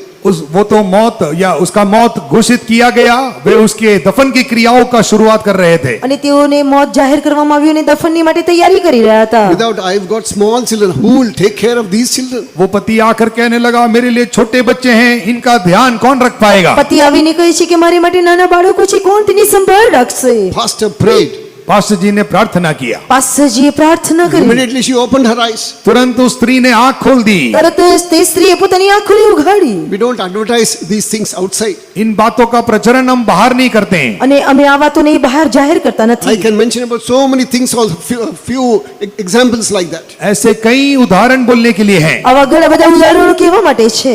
There was a young boy in Bangalore. Bangalore में एक जवान लड़का था। એક બેંગ્લોરમાં એક જુવાન છોકરો હતો. Mother, her older sister had died standing for divine healing. और उसका जो बड़ी बहन है वो ईश्वरीय चंगाई में खड़े रहकर वो भी मर गई। તેની મોટી બહેન ઈશ્વરીય સાજાપણા માટે ઊભા રહીને મરણ પામી. Now he was the only child. अभी अकेला बच्चा बचा हुआ है। હવે તે એકનો એક બાળક હતો. Mother had to face so many problems in her office because of that. माता जी को अपने ऑफिस में उसके वजह से कई तकलीफें उठानी पड़ी। અને તેને કારણે તેની માતાને દફતરમાં ઘણા બધા મુશ્કેલીઓને વેઠવી પડી. Now this boy became sick. अभी ये लड़का भी बीमार पड़ गया। હવે તે બાળક માંદું પડ્યું. His condition was so bad, blood started to ooze from his eyes. उसकी हालत इतना गंभीर हो गया कि उसकी आंखों में से खून बहने लगा। હવે તેની અવસ્થા એટલી ગંભીર બની કે તેની આંખોમાંથી રક્ત વહેવા લાગ્યું. Mother was also shaken. उनकी माता जी भी देखकर हिल गई। અને તેની માતા પણ કાંપવા લાગી. She approached him and said, "Child, shall we go to the hospital?" वो जाकर लड़के से पूछी, "ए बच्चे, क्या हम अस्पताल जाएं?" અને તેણે જઈને પોતાના દીકરાને પૂછ્યું કે શું આપણે દવાખાને જઈએ? He was a little boy, maybe about 8 or 10 year old. 8 या 10 साल का उम्र का एक छोटा लड़का था। અને તે બાળક 8 અથવા 10 વર્ષની ઉંમરનું હતું. You know what was the reply he gave? उस लड़के का जवाब सुनना चाहोगे? અને તે બાળકે કયું પ્રત્યુત્તર વાળ્યો? Mother could not believe. माता जी भी विश्वास कर नहीं पाई। માં તેની પર વિશ્વાસ કરી શકી નહીં. "Mummy, are you not ashamed to ask me to go to the hospital?" Mummy, अस्पताल जाने की पूछताछ आप मुझसे कर रही है, आपको शर्म नहीं आती? હે માં, તું મને દવાખાને લઈ જવા માટે કહેતા શરમ લાગતી નથી? One more sentence he added. उससे साथ और एक बात उसने जोड़ दिया। તેની સાથે તેણે બીજી એક વાત કહી. Don't you know that there is life in the dead bones? मरे हुए हड्डियों में भी जीवन है, ये बात आप नहीं जानते हो क्या? શું તું જાણતી નથી કે મરેલા હાડકામાં જીવન છે? He was quoting from the book of Ezekiel chapter 37. एजेकियेल 37वें अध्याय में से वो बोल रहा था। હજકીએલ 37માં અધ્યાયમાંથી તે કહી રહ્યો હતો. Oh bones, hear the word of God. हे हड्डियां, परमेश्वर के कलाम सुन ले। હે હાડકા, તમે ઈશ્વરનું વચન સાંભળો. He told her, "Don't you know that there is life in the dead bones?" वो लड़का उस माँ से कहता है कि तुम नहीं जानती हो कि उस हड्डियों में भी जीवन होता है। અને તે બાળક પોતાની માને કહી રહ્યું હતું કે શું તું જાણતી નથી કે મરેલા હાડકામાં જીવન હોય છે? The meaning was, I'm far better than that. I'm far better than that. I will not come to that stage now. उस लड़के का सवाल का मतलब ये था कि मैं उस सुखी या मरे हुए हड्डियों से बेहतर हालत में हूँ। અને તે બાળકનો પ્રત્યુત્તર વાળવાનો ઉત્તર એ હતો કે તે સુકા હાડકાની અવસ્થા કરતા હું વધારે સારો છું. That word which came out of his mouth revived him. उसके मुंह से निकले हुए वचन उसी को जिला दिया। તેના મુખમાંથી નીકળેલા વચને તેને જીવાડ્યો. He is alive today, overweight, is father of 2 children. आज भी वो जिंदा है, मोटा है और 2 बच्चों का बाप है।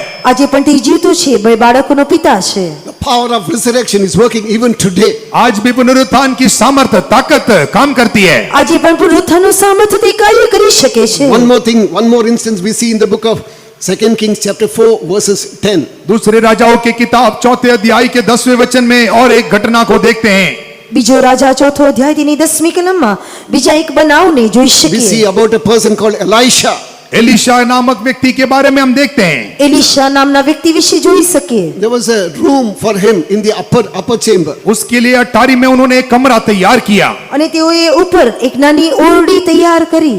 To cut the story short, संक्षिप्त में कहने में ટૂંકમાં કહેવાથી in verses 21 and 35, what do we read? 21वें और 35वें वचन में हम क्या पढ़ते हैं? 21મી તથા 35મી કલમમાં શું વાંચી શકીએ? She takes this dead child and puts him in that upper room. वो स्त्री अपने बच्चे को, मरे हुए बच्चे को ले जाकर उस अटारी में छोड़ देती है। અને તેણે ઉપર જઈને તે બાળકને સુવાડ્યો. Again, we see the power of resurrection in that room. वहां पर भी उस कमरे में पुनरुत्थान की सामर्थ को हम देखते हैं। અને તે ઓરડામાં ફરીથી પુનરુત્થાનના પરાક્રમને જોઈ શકીએ. Sometimes you may be spiritually dead.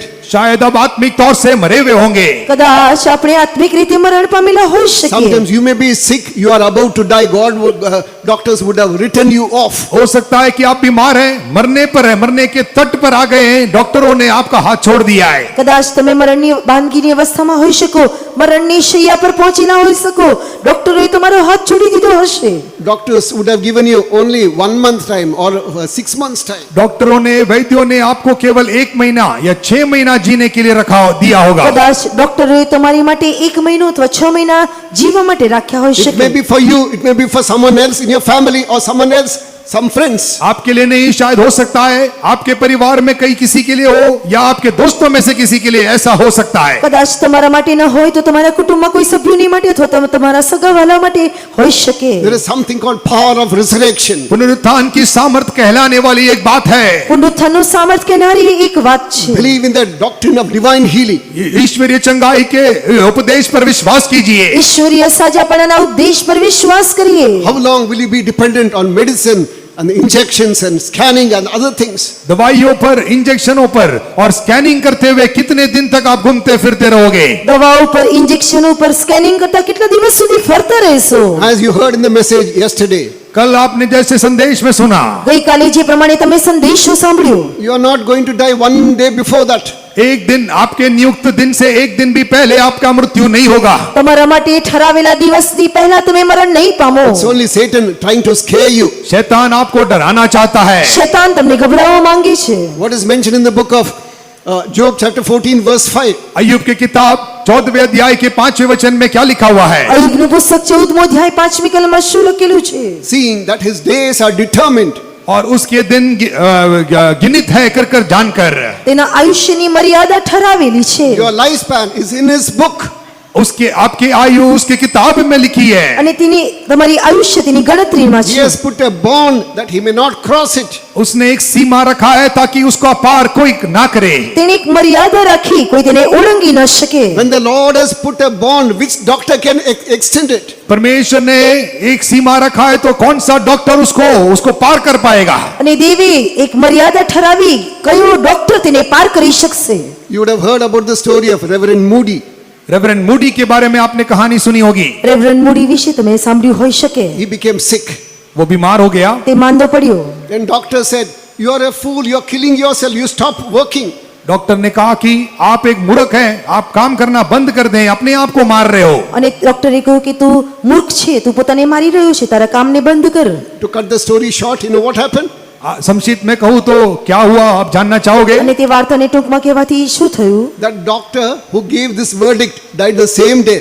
Moody continued for 8 more years. उसी दिन ये कहा हुआ डॉक्टर का मृत्यु हो गया, लेकिन मूडी उसके बाद भी कितने सालों तक जिंदा रहेगा। અને જે ડોક્ટરે કહ્યું તે ડોક્ટર તે જ દિવસે મરણ પામ્યો, ત્યાર પછી પણ મૂડી ઘણા વર્ષ સુધી જીવતો રહ્યો। What do we read in the book of Romans chapter 8 verse 11? Romeo की पत्री 8वें अध्याय के 11 वचन में हम क्या पढ़ते हैं? રોમનોને પત્ર 8મો અધ્યાય 11મી કલમમાં શું વાંચી શકીએ? If the spirit of him that raised Jesus from the dead dwell in you, he that raised Jesus will quicken your mortal body. यदि उसी का आत्मा जिसने यीशु को मरे हुए में से जिलाया तुम में बसा हुआ है, तो उस जिसने मसीह को मरे हुए में से जिलाया वो तुम्हारे नश्वर देह को भी अपनी आत्मा के द्वारा जो तुम में बसा हुआ है जिलाएगा। ઈસુને જેણે મોયલામાંથી ઉઠાડ્યો તેનો આત્મા જો તમારામાં વસતો હોય, તો જેણે ખ્રિસ્ત ઈસુને મોયલામાંથી ઉઠાડ્યો તે તમારા વસનાર પોતાના આત્માની મારથી તમારા મર્ત્ય શરીરોને પણ સજીવન કરી શકશે। Tonight, how many of you are sick? आज रात के समय आप में से कितने बीमार हैं? આજે કેટલા લોકો માંદા છે? Will you lift up your hands? अपने हाथ को उठा सकते हैं क्या? તમારા હાથોને ઉપર કરો। If you believe, if thou wouldst believe, thou should see the glory of God. आप विश्वास करोगे तो प्रभु की महिमा को देखने જો पाओगे। તમે વિશ્વાસ કરશો તો દેવના મહિમાને જોશો। The power of resurrection will touch you right now. पुनरुत्थान की सामर्थ आपको इसी घड़ी अभी छुएगा। પુનરુત્થાનનું સામર્થ તમને સ્પર્શ કરશે।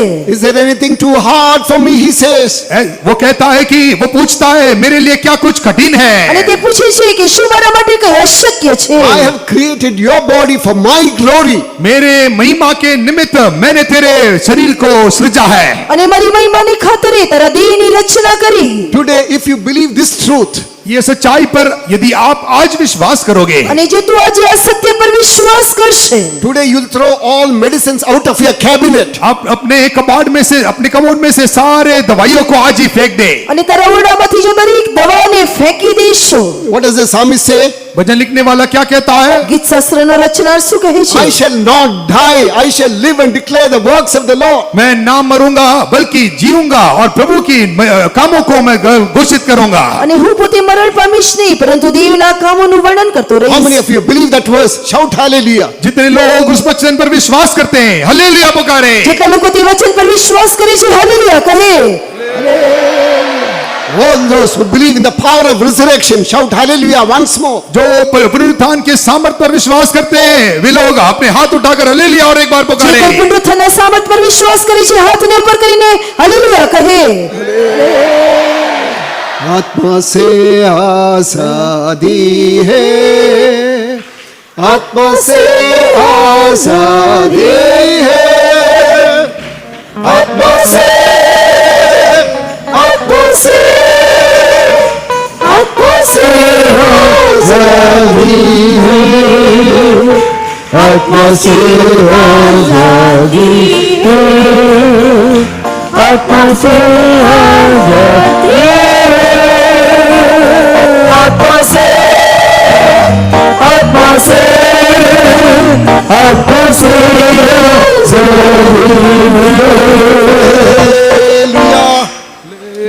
Hallelujah. Once more shout hallelujah. और एक बार हालेलुया पुकारे। એક વાર હાલેલુયા કહીએ। We'll come to Daniel chapter 6 verse 10. Daniel की किताब 6वें अध्याय के 10वें वचन में हम आए। દાનિયેલનું પુસ્તક 6ઠો અધ્યાય તેની 10મી કલમ આવીએ। We have come to this dispensation now. अभी हम इस युग में आ गए हैं। અત્યારે આપણે આ કાળમાં આવી પહોંચ્યા। Read that verse. उस वचन को पढ़िए। તે વચન વાંચીએ। જ્યારે દાનિયેલે જાણ્યું કે ફરમાન ઉપર સહી કરવામાં આવી છે, ત્યારે તે પોતાને ઘેર ગયો। તેના ઓરડાની બારીઓ તો યરૂશાલેમ તરફ ઉગાડી રહેતી હતી, અને તે અગાઉ કરતો હતો તેમ દિવસમાં 3 વાર ઘૂંટણે પડીને તેણે પ્રાર્થના કરી ને પોતાના દેવની આભાર સ્તુતિ કરી। जब दानियल को मालूम हुआ कि उस पत्र पर हस्ताक्षर किया गया है, तब वह अपने घर में गया, जिसकी उपरोटी कोठरी की खिड़कियां यरूशलेम के सामने खुली रहती थी। Enough, enough. Praise be to God. प्रभु के नाम की स्तुति हो। પ્રભુની મહિમા થાઓ। In Tamil and other languages it is mentioned he went to the upper room. और तमिल और दूसरे भाषाओं में लिखा है कि ऊपरी कोठरी में वो गया। In the original also it is mentioned up. He went up. और वो ऊपर गया कर या अंग्रेजी में भी लिखा हुआ है। અંગ્રેજીમાં તથા બીજી તમિલ ભાષામાં લખેલું છે કે તે ઉપરના ઓરડામાં ગયો। In the original. मूल भाषा में भी ऐसे लिखा है कि वो ऊपर गया। મૂળ ભાષામાં લખેલું છે કે તે ઉપર ગયો। Now a decree signed against him. अभी एक पत्र पर उसके विरोध में हस्ताक्षर किया गया। હવે ફરમાનો પર તેની વિરોધમાં સહી કરી। Everything is going to end now. अब सब बातों का अंत होने वाला હવે है। દરેક વાતો સમાપ્ત થશે। This is what we believe. ये हम विश्वास करते हैं। આપણે શું વિશ્વાસ કરીએ Now છીએ? I am going to be thrown in the lion's den. अभी मैं सिंह के गुफा में डाला जाऊंगा। હવે મને સિંહોની ગુફામાં નાખવામાં આવશે। But what does he do here? लेकिन यहाँ पर वो खुद क्या करता है? પરંતુ અહીં તે શું કરે છે? What does he do here? यहाँ पर वो क्या कर रहा है? અહીં તે શું करे છે? He gave thanks, it is mentioned. यहाँ हम पढ़ते हैं कि वो परमेश्वर को धन्यवाद करता रहा। અહીં તે પ્રભુને ધન્યવાદ કરે છે। Praying is one thing. प्रार्थना करना एक बात है। પ્રાર્થના એક વાત છે। Lord, nothing will happen to me without thy knowledge. हे प्रभु, तेरे जानकारी के बिना मुझे कुछ नहीं होगा। હે પ્રભુ, તારી જાણકારી સિવાય મને કંઈ પણ થશે નહીં। You are leading me through this path. इस मार्ग से तू मुझे चला रहा है। અને આ માર્ગમાં તું મને દોરી રહ્યો છે। Even that one hair of our head will not fall to the ground without his knowledge. परमेश्वर के जानकारी के बिना हमारे सिर का एक बाल भी नीचे नहीं गिरता। દેવની જાણકારી વિના આપણા માથાનો એક વાળ પણ નીચે પડશે When નહીં। devil threatens you with various things, शैतान कई बातों को आपके सामने ले आकर जब दावा देता है, શેતાન તમારી સામે ઘણી વાતોને મૂકીને તમને પડકાર આપતો you હોઈ should not be શકે। shaken by such things. इन बातों से आप डगमगाना नहीं। તમારે આ વાતોથી ડગમગાવું ન જોઈએ। People may come against us. लोग हमारे विरोध में उठ सकते हैं। લોકો આપણી વિરુદ્ધમાં ઉઠી The શકે। world can come against us. सारा संसार हमारे खिलाफ हो सकता है। આખું સંસાર આપણી વિરુદ્ધમાં આવી શકે। Remain in the hands of the Lord, that should be sufficient. परमेश्वर के हाथों में बने रहिए, वो आपके लिए बस रहेगा। દેવના હાથોમાં બની રહીએ, આપણા માટે તે પૂરતું છે। You should have the integrity which Daniel had. Daniel के लिए जो खराई थी वो आप में पाए जाए। દાનિયેલમાં જે ખરાઈ હતી તે તમારામાં દેખાવી જોઈએ। Oh king, I have not done anything against you. हे राजा, मैंने तेरे विरोध कुछ नहीं किया है। હે રાજા, मैं ભૂલથી તારી વિરુદ્ધમાં કંઈ કર્યું નથી। I have not done anything against God. मैंने परमेश्वर के भी खिलाफ कुछ नहीं किया है। મેં દેવની વિરુદ્ધમાં કંઈ કર્યું નથી। Preserve your good conscience towards God and man. परमेश्वर और मनुष्य के सामने एक अच्छे विवेक को बनाए रखे। માણસો તથા દેવની સામે એક સારા અંતઃકરણને સંભાળી રખે। Praying alone will not do. Start praising God. Lord, I thank you. I thank you for this path. कि केवल प्रार्थना करने से नहीं बनेगा, लेकिन आप स्तुति करना शुरू करें। धन्यवाद करिए, प्रभु इस मार्ग के लिए मैं तेरा धन्यवाद करता हूँ, धन्यवाद करता हूँ। ફક્ત પ્રાર્થના ન કરીએ, પરંતુ પ્રભુ જે માર્ગમાં દોરે છે તે માટે આપણે ધન્યવાદ કરતા રહીએ। Praising God with faith, it will do many wonderful things in our life. विश्वास के साथ परमेश्वर को धन्यवाद करोगे तो हमारे जीवन में कई चमत्कार आप देख पाओगे। વિશ્વાસથી જો આપણે દેવને આભાર સ્તુતિ કરીશું, આપણા જીવનમાં મહાન કામોને આપણે જોઈ શકીશું। Now, lastly, coming back to Joshua chapter 2, verse 15. अंत में यहोशू की किताब दूसरे अध्याय के 15वें वचन में आए, वापस हम लौट आए। આપણે ફરીથી યહોશુઆનું પુસ્તક બીજો અધ્યાય 15મી કલમ તરફ આવીએ। It is on her house was on the wall. और या वो स्त्री राहाब के घर भी वो शहरपनाह के ऊपर था। અને તે સ્ત્રીના ઘરમાં તે કોટ ઉપર રહેતી હતી। It was a war house. क्योंकि वो एक व्यभिचारी का घर था અને તે એક વ્યભિચારીનું ઘર હતું। It is a brothel. और वो एक व्यभिचार होने वाली जगह थी।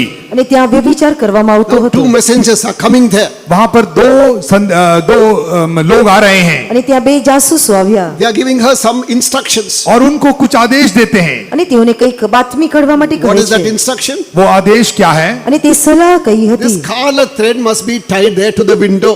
ये लाल रंग की डोरी आपके खिड़की पर बांधी जानी चाहिए। અને તારી બારીમાં કિરમજી રંગની દોરડી બાંધજે। What is the second commandment given? और दूसरा कौन क्या आज्ञा दी गई? અને બીજી આज्ञा કઈ આપવામાં આવી?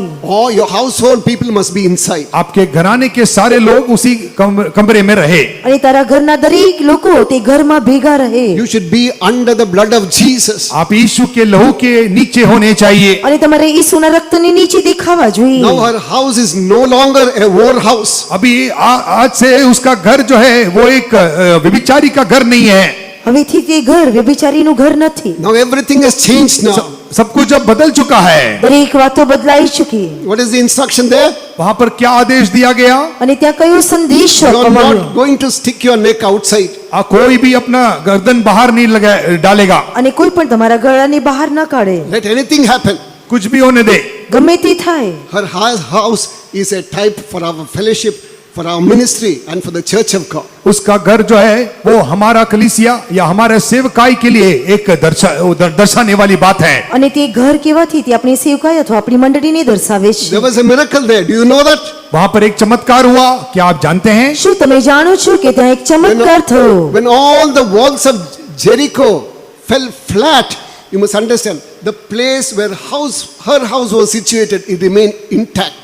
यरीहो के सारी शहरपना जब टूटकर नीचे गिरा, उसका घर रहने वाले शहरपना का वो भाग वो वहीं पर खड़ा रहा। યરીખોમાં જ્યારે કોટ તોડી પાડવામાં આવ્યું, નીચે પડી ગયો, પરંતુ તેનું ઘર જે સ્થાનમાં હતું તે સ્થાન તેવું જ બની રહ્યું। Where was her house? उसका घर कहाँ दिखता था? તેનું ઘર ક્યાં હતું? On the wall of Jericho. यरीहो के शहरपना पर ही था। તે યરીખોની કોટ પર When હતું। everything came crumbling down, सारी शहरपना टूटकर नीचे गिरते समय અને આખો કોટ જ્યારે પડીને નીચે ભાંગી ગયો। there is a tendency, let me stick my face outside and see what is going to happen. ऐसा बन सकता है कि अरे क्या हो गया, मेरा गर्दन जरा बाहर डालकर मैं देखूं क्या चल रहा है। અને તે એવું વિચારી सकता હોઈ શકે કે હું બહાર મારી ગરદન કાઢીને જોઉં કે શું થઈ રહ્યું છે। 1,000 will fall on one side, 10,000 on the other side. It will not come nigh unto you. 1000 आपके एक बाजू गिरेगा, 10,000 आपके दाहिने ओर गिर सकता है, लेकिन वो तुम्हारे नजदीक नहीं आएगा। 1000 તારી પડખે, 10,000 તારી બીજી બાજુએ પડશે, પડખે પડશે, પરંતુ તે ઉપર તારી પાસે આવી શકશે નહીં। Joshua said, he'll come back.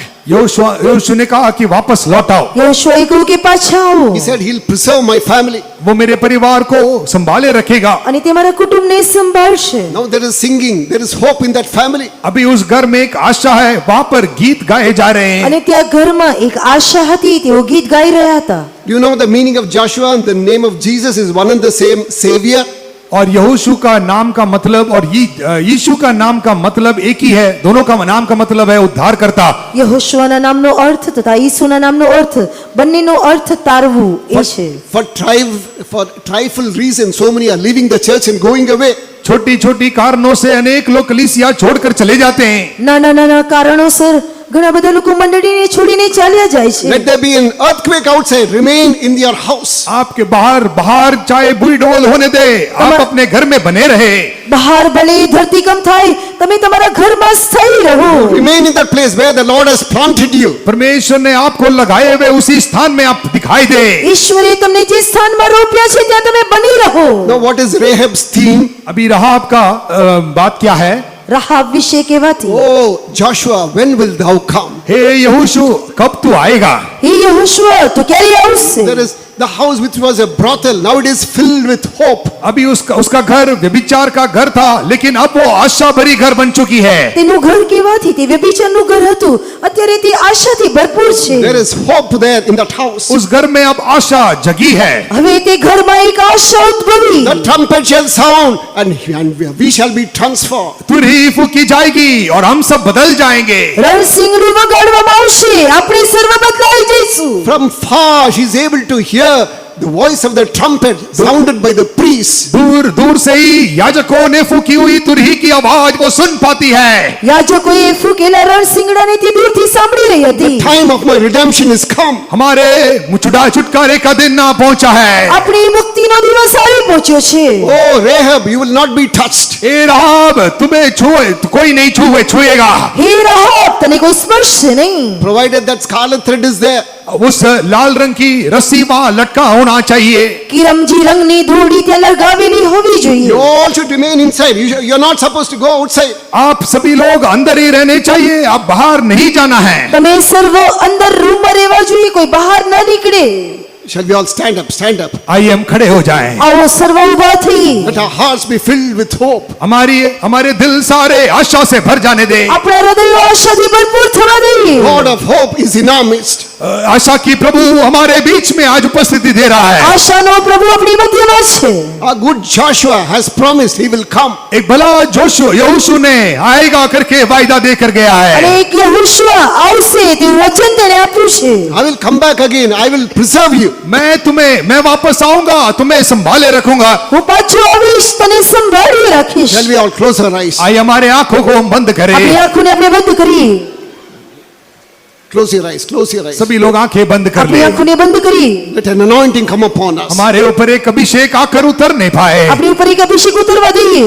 We are not in Baroda Faith Home. अभी हम एक बड़ौदा के फेतों में नहीं है। આપણે વડોદરાના વિશ્વાસ ભવનમાં God નથી. has brought us all spiritually to that upper chamber. परमेश्वर ने आत्मिक तौर से हमारे को ऊपरी कोठरी में ले आया है। પ્રભુ આપણને આત્મિક રીતે ઉપરની મોલમાં લઈ આવ્યો છે. Very soon the trumpet will sound. बहुत ही शीघ्र वो तुरही फूकी जाएगी। ખૂબ જ જલ્દી તે રણસિંગડું ફૂંકાડવામાં The આવશે. angels have already taken the trumpet in their hands. स्वर्गदूतों ने अपने हाथों में तुरहिया को ले लिए, સ્વર્ગદૂતોએ રણસિંગડાને પોતાના હાથોમાં લઈ લીધું છે. Waiting for the signal from God the Father. पिता परमेश्वर से इशारे के लिए राह देख रहे हैं। દેવ બાપની તરફથી તેઓ ઈશારાની માંગણી કરે છે. It is finished.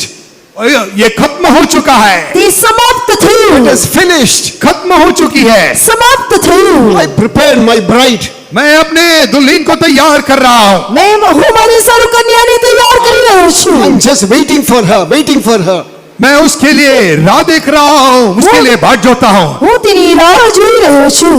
नए यरूशलेम में वास करना, कितनी खुशियाँ आनंद कितना, नए